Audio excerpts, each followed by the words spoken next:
Bonjour à toutes et à tous, ici Pharo Sadius, on se retrouve pour une nouvelle vidéo sur Indiana Jones et le Cercle Ancien. J'ai terminé le jeu à peu près vers 1h du matin, donc le jeu m'a duré à peu près 22 heures. Et je vais faire un récap un peu de ce que j'en ai pensé globalement, de l'expérience globale, tout et tout. Alors vu qu'il se fait tard, ça sera pas une longue vidéo d'1 heure et ce genre de choses. De toute façon, quand je suis tout seul, je fais des vidéos assez courtes. Donc déjà, le jeu est une masterclass, le jeu est relativement incroyable, et si je me base sur tous les jeux que j'ai joués cette année, le seul jeu qui m'a donné plus d'émotions, plus de surprises, ça a été Wellguard. Après, de nouveau, le cas de Wellguard, c'est qu'il y a la patte Dragon Age, et le fait que je suis très très féru du lore de Dragon Age depuis 10 ans. Donc c'est vrai que là, mis à part ça, si on doit être honnête en termes de qualité, gameplay, possibilité, respect du lore, c'est vrai que là, je pense qu'on peut facilement dire qu'Indiana Jones, en étant absolument honnête, que c'est certainement le jeu de l'année qui m'a le plus surpris, à ce genre de choses. Et avec tout ce que j'ai joué cette année, je peux le dire d'office, Indiana Jones pour moi est mon jeu de l'année. Là vraiment, on arrive, on est le 21 quand je tourne cette vidéo, on est à quelques jours avant Noël, il n'y aura pas d'autres vidéos, d'autres jeux, je compte pas faire d'autres jeux, il y aura peut-être Stalker 2 que je n'ai pas fait mais qui aurait pu être un gros titre de jeu de l'année, mais là franchement de ce que j'ai joué cette année, il est le jeu de l'année. Il est clairement le jeu de l'année entre ce que le jeu propose, entre la liberté justement au niveau des niveaux qui me fait beaucoup penser à du... comment il s'appelle cette licence, Dishonored et ce genre de choses. Vraiment le fait qu'on a un côté très interactif avec le décor, qu'on peut prendre n'importe quel objet qui traîne dans le décor, l'utiliser comme arme et ce genre de choses. Vraiment, le jeu, il est vraiment très intéressant, il y a beaucoup de secrets, il y a beaucoup de mystères. L'exploration est souvent très récompensée avec des livres de compétences qui vont vous donner des capacités uniques, mais le jeu il souffre d'un défaut, c'est Machine Games. Machine Games, c'est un studio que je respecte leur travail, mais que je n'ai jamais réellement pu apprécier leur jeu jusqu'à maintenant. J'avais beaucoup de peine avec New Order et ce genre de choses. J'avais un peu de peine avec le ton moralisateur de New Order par rapport au côté un peu nanardesque que proposaient les vieux Wolfenstein, et là je trouve que le ton est beaucoup mieux amélioré dans ce Indiana Jones, le ton est largement plus équilibré, les niveaux sont beaucoup mieux, vraiment j'ai adoré le combat, c'était relativement très intéressant, avec une gestion de l'endurance et un combat à main nue, mais le jeu tend surtout sur la furtivité. En fait, il tend surtout sur la furtivité, et il tend tellement sur la furtivité en fin de jeu que littéralement, dites-vous que j'ai toutes les capacités de boost de santé au max. Un soldat lourd, je vais les appeler comme ça, un soldat lourd à main nue peut me two-shot. Voilà. Sans explication et ce genre de choses, un soldat lourd peut me two-shot, et pas que ça me dérange et ce genre de choses, mais ce qui est un petit peu embêtant, c'est que tu as un peu cette case de... D'un côté, le jeu se prête beaucoup à l'aspect bourrin, sur le fait qu'on défonce plein d'ennemis, et ce genre de choses, qui a un côté très gratifiant de défoncer plein d'ennemis, qui a plein de compétences et autres, mais de l'autre côté, le jeu nous fait clairement comprendre qu'on a très peu de balles dans son pistolet, que les armes sont quand même relativement fragiles, qu'on a tendance, surtout en fin de jeu, à mourir très rapidement, et autres. Donc j'arrive pas à me dire vraiment dans ce sens si le jeu se tend furtivité ou se tend bourrin à cause de cela. Et ça, c'était déjà un problème que je trouvais avec New Order dans Wolfenstein, c'est que plus on avançait, plus le jeu devenait dur, mais pas dur parce que les ennemis étaient mieux équipés ou ce genre de choses, dur parce que c'est un jeu vidéo. Et ça, c'est la chose qui m'a frustré. Finalement, c'est la chose qui m'a frustré relativement... Ce sont des vrais tyrans. Une chose relativement agaçante. Ça m'a beaucoup dérangé dans le jeu. Et c'est dommage. C'est véritablement dommage, en fait. parce que j'arrive jamais à savoir si je dois considérer le jeu comme un jeu d'infiltration ou si je dois être bourrin. Et ça, je me répète au moins 3 fois, je m'en excuse, mais c'est ce qui m'a véritablement dérangé dans le jeu, et à mon sens, l'autre point qui vient là-dessus, eh ben, c'est la furtivité. C'est la furtivité. Parce que si le jeu se tend à être un jeu d'infiltration, eh ben, l'IA... Eh ben, je vais pas vous le cacher, en plus je crois que Sechounet a sorti une vidéo aujourd'hui qui parle du sujet, même si je suis pas fan du youtubeur, il a globalement expliqué que l'IA est merdique. Moi je vais pas la qualifier de merdique dans le sens où, à partir du moment où ça fait 15 ans qu'on se tape la même IA, que ça fait 15 ans qu'il y a des problèmes d'IA dans le jeu vidéo et que ça fait 15 ans qu'on n'évolue pas, je vais pas reprocher à Indiana Jones, qui n'a jamais promis une IA sensationnelle, de ne pas avoir boosté les IA quand le marché en fait ne le booste pas. Malheureusement, les rares IA qui sont relativement bonnes dans le jeu vidéo sont beaucoup trop rares. Voilà. Je pense notamment à Stalker 2 qui devait vendre le système Half-Life, et finalement le système Half-Life, qui était donc un système d'IA extrêmement complexe, bah, il n'est pas dans le jeu parce qu'ils ont des soucis et ce genre de choses. Vraiment, tous les jeux de cette année, l'IA était vraiment pas terrible. Et que je prenne même des extensions de l'année passée, que je prends Baldur's Gate 3, que je prends Starfield, je peux pas réellement comparer l'IA de Suicide Squad ou même encore de Rogue Trader, parce que c'est vraiment c'est des jeux assez particuliers là-dessus, mais c'est pareil, voilà, l'IA de Suicide Squad, et ben, c'est juste des ennemis bourrins, l'IA de Rogue Trader passe son temps à se tirer dessus, donc vraiment là-dessus je peux pas réellement dire qu'elle a fait des efforts, mais je peux pas réellement dire que c'est ce que je cherchais. Donc pour moi, c'est vraiment les seuls points négatifs que je trouverais, avec un autre point négatif qui est pas hyper grave, mais c'est le manque de musique de John Williams. On a le thème d'Indiana Jones qui apparaît que 2 fois dans le jeu, à la fin et à peu près vers le début de l'aventure. Donc je trouve que il manque vraiment ce côté musique de John Williams, musique d'Indiana Jones. Les musiques du jeu sont très belles, elles sont très bonnes, elles vont bien avec l'univers d'Indiana Jones, mais j'aurais voulu avoir des musiques qui viennent en fait des films et ce genre de choses. Ça, c'est mon petit reproche. Mais voilà, les points négatifs, c'est fini. Pour moi, le jeu, c'est une lettre d'amour. Apparemment, l'exécutif producteur, c'est Todd Howard. Et ben, je suis assez surpris parce qu'en général, j'ai beau être un défenseur de Starfield sur ma chaîne, j'ai beau être un défenseur de Bethesda, je considère que Todd Howard, il est quand même en partie responsable de ce que je n'aime pas dans les jeux Bethesda. Et là, je trouve vraiment qu'il a prouvé en tant qu'exécutif producteur qu'il a fait un travail remarquable, parce que tout le jeu est un hommage au premier film, vraiment au tout premier.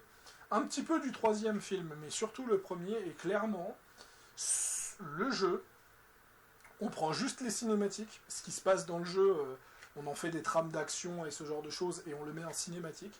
Et on se dit, mais en fait, ce jeu, ça aurait pu être un Indiana Jones. Ce jeu, ça aurait pu clairement être un film Indiana Jones. Voilà, par exemple, au lieu d'avoir le temple maudit, on aurait eu Indiana Jones et le cercle ancien. Et tout ce qui se passe est complètement crédible. On apprend beaucoup d'informations sur le premier film.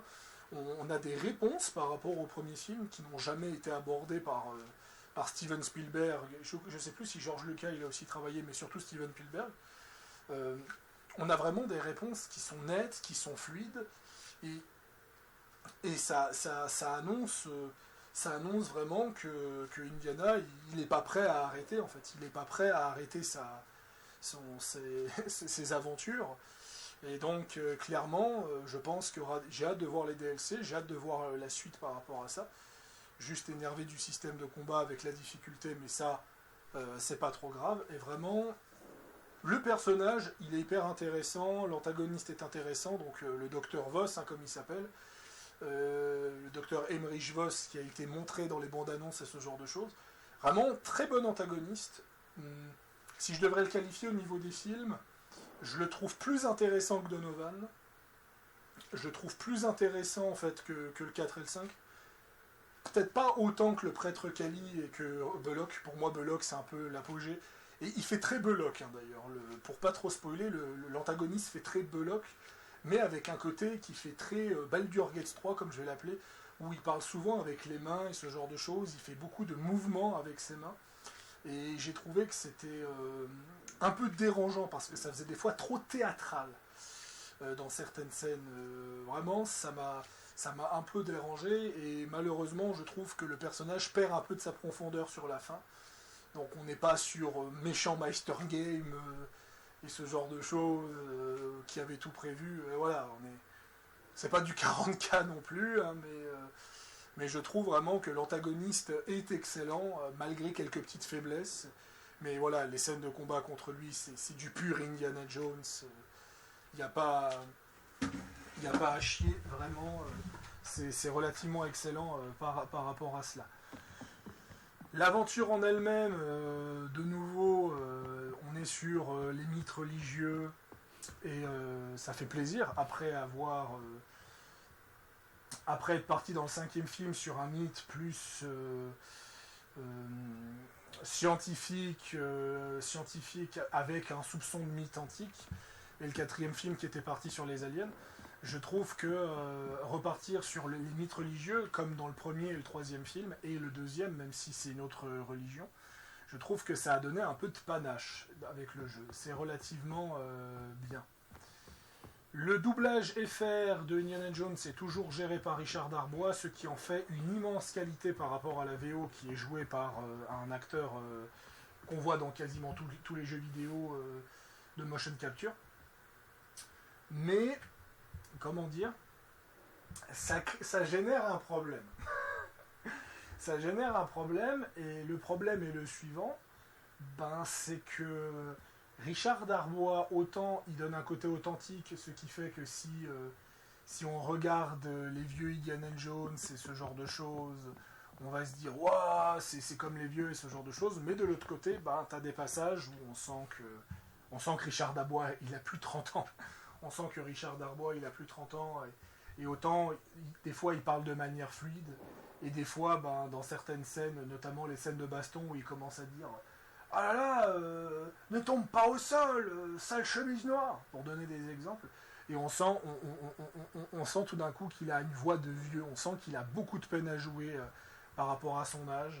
Moi, je vais pas en vouloir, parce que c'est peut-être l'une de ses dernières productions, parce que vu comme il est vieux, c'est possible, il peut mourir de vieillesse d'ici quelques années, comme il peut prendre sa retraite d'ici quelques années. Donc je trouve que c'est magnifique qu'il a pu jouer, et il faut respecter ça. Et vu le temps de développement d'un jeu vidéo, parce que ce jeu Indiana Jones, il est annoncé depuis 2020, il va certainement arrêter, ou lui arriver des bricoles avant. J'espère pas, mais voilà, malheureusement on vieillit, malheureusement notre enfance nous rattrape par rapport à ça. Et c'est des choses malheureusement qui arrivent, c'est relativement dommage, mais il va falloir faire avec. Pas trop le choix par rapport à ça. Mais ça n'empêche pas qu'il a fait quand même un travail remarquable malgré son vieil âge. Voilà. En termes d'exploration, comme je l'ai dit, vous récupérez des bouquins qui vous donnent des compétences, qui améliorent clairement votre personnage. Alors de nouveau, si j'aurais mieux exploré, est-ce que j'aurais critiqué autant de gameplay, je sais pas. Et ce genre de choses, mais ça donne vraiment une vibe d'exploration. Surtout qu'à un moment, vous débloquez un appareil photo qui vous permet de photographier les personnages importants et des éléments importants du décor, ce qui vous donne des points de savoir, qui vous permet donc de débloquer des compétences. On parlait de l'argent qui vous permet de débloquer les mystères plus facilement. Il y a vraiment cette côté vibe dans Indiana Jones qui marche super bien. Et rien que pour ça, je peux dire que c'est une excellente expérience que j'ai eue. Graphiquement, il est vraiment impressionnant, mais par contre, il consomme tellement que je vais vous le montrer in-game. C'est le premier jeu sur mon PC que je n'ai pas mis au max. Je n'ai pas osé mettre au max parce que le jeu m'a dit attention, là vous modifiez un paramètre qui fait que votre config ne suit pas. Donc j'ai pas osé prendre le risque. J'ai pas osé me gâcher l'expérience par rapport à cela. Et apparemment, le souci, c'est le ray tracing permanent. C'est le ray tracing permanent qui est activé, qui en fait bouffe toutes les ressources possibles. Et c'est ce qui crée cette mauvaise optimisation. Cependant, le jeu, pour pallier à ça, possède le temps de chargement le plus fluide que j'ai pu voir dans un jeu vidéo. Pour donner un exemple, si je fais par exemple quitter la partie, retour au menu principal, voilà, là je suis au menu principal, j'appuie sur continuer, petite animation, et bim, on est déjà dans le jeu. C'est d'une fluidité, c'est d'une rapidité, mais que je n'ai jamais vu ça. Surtout de la part d'un studio qui appartient à Bethesda, dont on critique qu'il n'y a que des temps de chargement, il n'y a quasiment pas tant de chargement dans le jeu d'ailleurs. C'est vraiment impressionnant, je ne sais pas comment ils ont fait ça, c'est des vrais sorciers. Et le moteur de l'ID Software, moteur Engine je crois, il est hyper fluide et autres. Il est vraiment, c'est un très très beau moteur, et ils ont fait vraiment un travail remarquable là-dessus. Donc on a parlé un peu de l'histoire, on a parlé un peu du gameplay, on a parlé de la musique. Je pense qu'on n'a pas besoin de parler plus. Je veux pas trop vous en parler, je veux éviter un maximum d'en parler parce que c'est vraiment un jeu à faire une fois. Un jeu qui est vraiment très impressionnant sur ce qu'il propose. Mais malheureusement, le souci, c'est que vu que c'est un jeu court, je l'ai fait en 22 heures, en faisant quand même facilement la moitié des quêtes du jeu et en faisant facilement la moitié des mystères du jeu. Il faut compter 30-40 heures pour le 100%. Je ne peux pas trop en parler parce que malheureusement sinon ça va virer au spoil et je ne veux pas gâcher l'expérience par rapport à cela. Voilà. Je pense donc que je vais m'arrêter là. C'était Pharo Sadius. Donc c'était mon avis sur Indiana Jones, la perle de cette année. Vraiment, c'est clairement Bethesda a prouvé qu'ils avaient des studios forts qui ne peuvent pas avoir des jeux peut-être extrêmement ambitieux. Parce que fatalement, ce Indiana Jones ne va pas non plus révolutionner le monde du jeu vidéo, parce que fatalement, c'est surtout quelque chose qu'on a oublié dans le jeu vidéo, vraiment des vraies énigmes. Il y a des véritables énigmes, il y a des combats qui ont quand même pas mal de pêche, on a des décors époustouflants, donc il ne va pas révolutionner le gaming, c'est une commande, vraiment. Disney a contacté Bethesda, ou Bethesda a contacté Disney, je ne sais pas, mais il y a eu une commande. Et cette commande a été faite, on est loin des jeux révolutionnaires qu'on entendra parler pendant des années, comme par exemple Starfield, pour donner un exemple, ou Stalker 2, on est vraiment sur un jeu qui est excellent et qui est le meilleur jeu d'aventure du marché actuellement, vu que Tomb Raider est parti trop orienté à action, et que Uncharted finalement a plus voulu faire de l'action que de l'exploration aventure. Donc c'est vrai que là, ça fait vraiment plaisir de retoucher à Indiana. Et j'ai joué au Tombeau de l'Empereur, j'ai joué au Sceptre des Rois, qui sont d'autres jeux Indiana Jones en plus des jeux Lego, et je n'ai pas de honte à le dire que c'est le meilleur jeu Indiana Jones qui m'a été donné de jouer. Et vraiment, c'est relativement incroyable. Voilà. Après, peut-être que certains trouveront que le gameplay manque un peu de pêche et que les gens s'attendaient à quelque chose d'un peu plus dynamique, mais je pense que ça, c'est plus dû au choix de la vue FPS. Le choix de la vue FPS pour le corps à corps limite justement pas mal de possibilités pour le corps à corps, et de l'autre côté, on peut se dire, non mais mec, c'est quand même les mecs de Doom, c'est quand même les mecs de Wolfenstein, qu'est-ce que tu dis ? Voilà, après je peux pas réellement juger, parce que de l'autre côté, j'ai pas aimé le gameplay des derniers Doom, j'ai pas aimé le gameplay des derniers Wolfenstein, j'ai trouvé que le gameplay d'Indiana Jones était très bon, voilà, il était très bon. Il n'est pas exceptionnel, il va pas devenir une référence du jeu vidéo en termes de gameplay, mais il était bon, quoi. J'ai pas eu l'impression que ça n'allait pas, quoi. Voilà, donc prenez mon avis comme vous voulez, c'était donc ma vidéo sur Indiana Jones. Je vous souhaite un joyeux Noël au passage, parce que même si je vais balancer des vidéos sur ma chaîne, sur mes vidéos de 3K, parce que j'ai encore des vidéos de 3K, je pense qu'il y aura plus de gros projets sur ma chaîne, éventuellement Fallout 2, si j'arrive à finir Fallout 2 à côté. Donc voilà, c'est aussi pour ça que Indiana Jones a pris du temps à sortir, parce que j'ai joué à New Vegas et Fallout 2 à côté. J'ai vraiment voulu prendre mon temps, comme je l'ai dit. Je ne cherche plus à savoir l'avis des autres sur les jeux, je ne cherche plus justement à vouloir absolument finir un jeu rapidement pour avoir des vues. Maintenant, j'y vais à la cool. Donc, prenez comme vous voulez. C'était un plaisir en tout cas de m'avoir écouté. Et c'était donc Pharo Sadius. Et on se voit pour une prochaine vidéo. À l'année prochaine. Et joyeux Noël à tout le monde.